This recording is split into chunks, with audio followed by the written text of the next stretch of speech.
Біз сіздермен бүгін муравейник тәттісін дайындаймыз. Сіздермен бірге мен Әсел. Муравейник тәттісін дайындау үшін алдымен құрғақ ыдысымызға жұмыртқамызды салып, венчикпен жақсылап араластырамыз. Айта кететін жайт, бұнда миксер қажет емес.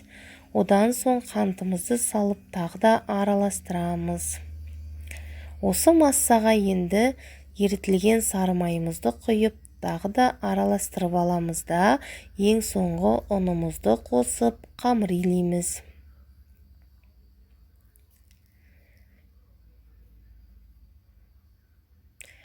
Біздің қамырымыз міне осындай болады, қолға жабыспайтын нәзік қамыр.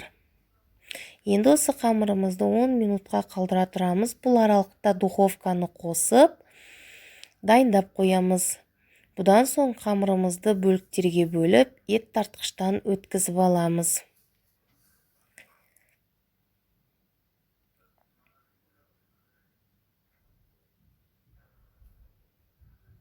Менде осындай тефлоновый коврик, яғни бұл көп рет пайдаланылатын.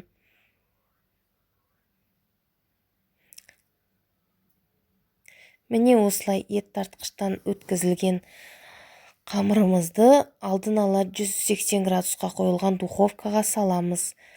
Бұдан соң кремімізді дайындаймыз. Ол үшін алдымен вареная сгущенкаға майымызды салып жақсылап араластырамыз. Ескерте кететін жайт, майды ерітуге болмайды пеште крем үшін. Себебі ол еріп су сияқты болып кетеді, ал бізге қаттылау болып тұрғаны дұрыс.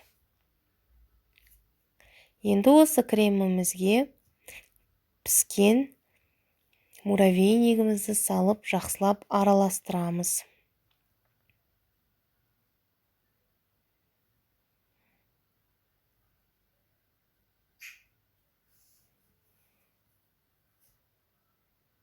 Міне біздің муравейнигіміз дайын. Барлықтарыңызға ас болсын, жасап көріңіздер. Сіздермен болған Әсел.